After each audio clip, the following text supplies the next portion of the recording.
आज की चर्चा में आपका स्वागत है। हम सब लोगों ने कल रब्बा का ब्लॉग देखा और उसके ऊपर बात भी करी, लेकिन कोई एक बात ऐसी है जो दिमाग से निकल नहीं रही। जो भी लोग अपने माँ बाप से प्यार करते हैं वो ज़रूर मेरे बात का समर्थन करेंगे। कल जब ये लोग वहाँ से आ रहे थे, यानी कि मोदा से आ रहे थे, तो जो फ़नी है, फ़नी की मदर जो है बहुत ज़ोर से रो रही थी और उनका रोना जो है वो वाकई में ऐसा था कि लग रहा था कि दिल से उन्हें कहीं दुख हो रहा है और उन्हें ये दुख हो रहा है कि उनका बेटा जा रहा है। और ऐसा हुआ क्यों? क्योंकि इससे पहले भी हमने व्लॉग में देखा है, ये जाते हुए दिखाते हैं। और लास्ट टाइम इससे पहले जो व्लॉग आया था उसमें तो बाकायदा वो बाहर तक छोड़ने भी आई थी और सब ने देखा था कि वो उन्होंने किस तरह से बेटे को और बहू को विदा किया था। फिर इस बार ऐसा क्या हुआ कि जिसके ऊपर वो रोने लगी? और इस बार तो एक कारण भी था। वो कारण ये था कि सिर्फ 5 दिन बाद में ये बताया गया कि उनको वहाँ मुंबई आना है। तो क्या 5 दिन के लिए क्या कोई मदर अपने बेटे को जाते हुए देखकर इतना रोएगी? इसके पीछे क्या बात है? इसके पीछे ज़रूर कोई बात है। और वो बात ये है, घर में कुछ फैसला हुआ है जिस फैसले का पता जो है सबको है, लेकिन ये बता नहीं रहे हैं। यानी कि इनके जो फादर हैं, यानी कि इसके फ़नी के फादर और फ़नी, इन लोगों में कुछ फैसला हुआ है मे बी मुंबई रहने के लिए।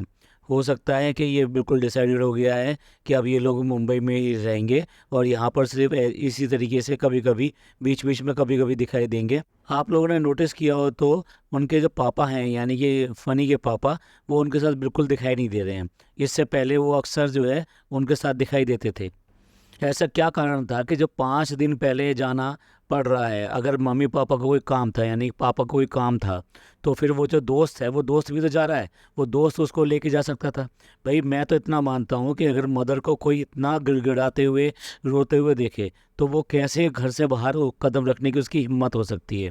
इतना दिल कैसा हो सकता है कि अपनी माँ को इस तरह से रोते हुए छोड़कर और वो बाहर निकल जाए? क्यों नहीं ये डिसीजन हो गया कि ठीक है तुम चले जाओ, वहाँ मुंबई चले जाओ और मेरा दोस्त जा रहा है, साथ साथ में बेटी खाना जा रही है, तो आपको कोई प्रॉब्लम नहीं है। मैं जो आऊँगा मैं मम्मी और पापा के साथ में ही आऊँगा। ये एक सामान्य बेटे से कल्पना की जा सकती है कि वो ऐसा ही करेगा, पर ऐसा नहीं हुआ। इसका कोई ना कोई तो रीज़न है कि जो वो इस तरह से माँ को रोते हुए छोड़कर और उसके साथ में चला गया है। और सिर्फ 5 दिन, सिर्फ 5 दिन, 5 दिन बाद में ये कह के कि वो आना है। 5 दिन में ऐसा क्या होने वाला है? क्या वो जो मैडम का जो बर्थडे आना है, जो केकम केक होना है, उसका जो कंटेंट है वो कंटेंट इनको चाहिए? सिर्फ इसलिए 5 दिन का डिफरेंस डाला गया है क्या? अगर कुछ पिछली कुछ बातें याद करें तो आप ये देखिए कि जब शादी तय हुई थी उससे लगभग जो 6 महीना पहले शायद ये जो नया फ्लैट जो था कि जो डिब्बा ने लिया था वहाँ मुंबई के अंदर, वो 6 महीने पहले लिया गया।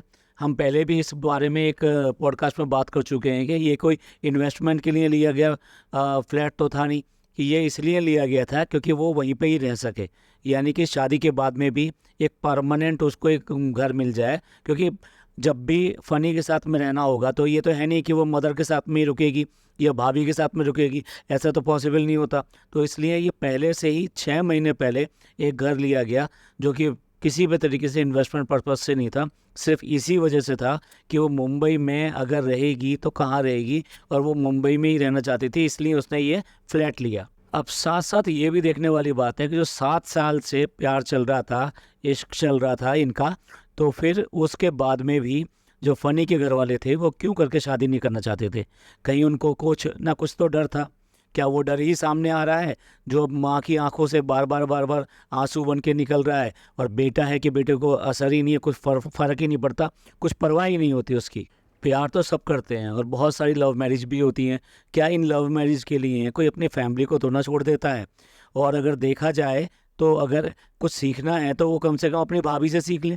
ठीक है, उसने जो बाकी रिश्तों को अपने एक साइड में रख रखा है, लेकिन एक बात तो अच्छी कहनी पड़ेगी, उसने एक रिश्ता जो निभा रही है वो कम से कम पूरी शिद्दत के साथ तो निभा रही है। वो इसमें कोई कमी तो नहीं छोड़ रही।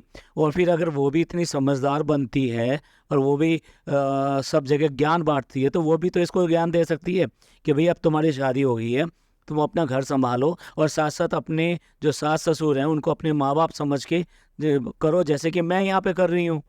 पर इस घर के जितने भी लोग हैं वो सिर्फ और सिर्फ ज्ञान देने के लिए हैं और अच्छा अच्छा दिखाने के लिए हैं कि मैं भी बहुत अच्छा, वो दूसरा कहेगा मैं भी बहुत अच्छा, और एक दूसरे की तारीफ करते करते करते ये व्लॉग पूरा का पूरा एक के बाद एक बनाते रहते हैं। केक काटेंगे, इधर से उधर जाएंगे, शॉपिंग करेंगे, कुछ एक दूसरे की तारीफ करेंगे, यही सारा का सारा दिखाएंगे। जिन रिश्तों की आप दुहाई देते हो उन रिश्तों का क्या?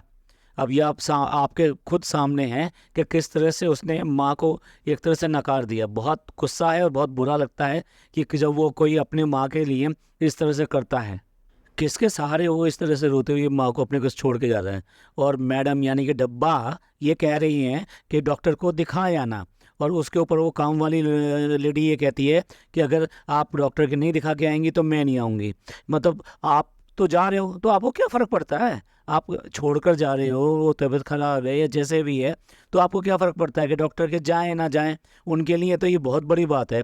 अरे भाई, डॉक्टर इलाज करता है, दवाइयाँ उसको ठीक करती हैं, लेकिन उससे भी ज़्यादा जो जो सुकून और तसल्ली मिलती है अपने बच्चे या अपनी फैमिली के साथ में, वो ज़रा सा प्यार से हाथ रख दें, ज़रा सहला दें, ज़रा सा ये बोल दें हाँ आप जल्दी ठीक हो जाओगे, ये दवाई ले लो, ऐसा कर लो, तो उसका जो असर होता है ना वो उन दवाइयों उस डॉक्टर से कहीं ज़्यादा होता है। अगर मैं गलत कह रहा हूँ तो आप अपने घर में भी इस बात को सोच सकते हैं कि किस तरह से होता है जब आप बीमार होते हैं और कोई आपकी थोड़ी सी भी पैम्परिंग करता है तो आपको कितना प्यार आता है, कितना अच्छा लगता है। जो इनके व्यूअर्स और सब्सक्राइबर हैं ना, वो यही बात कहेंगे कि भाई तबीयत तो दवाइयों से ठीक होती है। पर एक बात बताइए, क्या दवाइयाँ ही सब कुछ कर सकती हैं? और अगर डॉक्टर और दवाइयाँ सब कुछ कर सकती हो तो सब बूढ़े माँ बापों को जाकर ना वृद्धाश्रम में छोड़ के आ जाना चाहिए। वहाँ तो बहुत पैसे जाते हैं, वहाँ के केयर टेकर पता नहीं कितनी कितनी जो इलाज कर लेंगे, सब कुछ कर लेंगे। क्या बेटा और बेटी या बहू ये सब कोई मायने रखते? अरे उससे भी ज़्यादा मायने रखता है आपका प्यार, आपका स्पर्श, आपकी दो बातें। जब जैसे जैसे उम्र होती है ना, तो बच्चों की बातें सुनना ही अपने आप में बहुत बड़ी बात होती है। एक तरफ तो आप डब्बा जी ये चाहती हैं कि पति आपको अपने हाथों से दवाइयाँ दे, और पति कैसा है, अच्छा है, सबको मिलना चाहिए, एक बात करती हैं। तो क्या एक माँ को नहीं हक बनता कि उसका बेटा उसको दवाई खिलाए? अब देखिए वो कैसे करें, क्योंकि उन्हें तो शिक्षा जो मिली है वो तो यही मिली है। वो अपने ज़िंदगी में अब तक बचपन से लेकर आज तक क्या देखते आई हैं कि उनके जो ससुराल वाले हैं, यानी कि उसके पापा के जितनी भी फैमिली वाले हैं, बुआएं हो गई हैं, बाकी हो गए हैं, उनकी कोई इज्जत नहीं है, कोई देखता नहीं है। और जो भी कुछ देखा जाता है वो किसको देखा जाता है? माँ के जितने भी रिलेशन वाले हैं उनको देखा जाता है। तो भैया जैसा घर में होगा वो वैसा ही सीखेगा। और शायद यही डर था, क्योंकि मोदा में भी तो बहुत सारी बातें हैं ना, खाली यही थोड़ा ना कि यही यही लोग हैं। मोदा में बहुत सारी बातें, यही वजह थी कि फ़नी के मम्मी पापा किसी हालत में नहीं चाहते थे कि ये शादी हो, और इसलिए इतना टाइम लगा, और इसलिए जो कहा जाता है कि ये ड्रामा किया गया, और इसलिए कहा जाता है जहरीला इश्क कहा जाता है। मोदा में ही इनके किस्से जो इतने छपे पड़े हैं कि जो इनके अपने लोग थे इस शादी के बाद में, मैं बात कर रहा हूँ फ़नी की फैमिली की, तो उनकी फैमिली से ही काफ़ी लोग छिटक के अलग हो गए हैं, और अब उनका मिलना जुलना उनके साथ नहीं है। अब इनके सब्सक्राइबर और व्यूवर्स जो है यहाँ पर जो ज्ञान झाड़ने आ जाएंगे कि आपको क्या पता, आपको मोदा के बारे में क्या पता। तो भाई मोदा जो है छोटा सा ज़रूर है, लेकिन उसकी जो रिश्तेदारियाँ हैं वो बहुत दूर दूर तक हैं, तो इसलिए खबर तो आती ही हैं। तो इसलिए हम आपको जो कह रहे हैं वो बिना नाम लिए बिल्कुल सटीक बात बोल रहे हैं।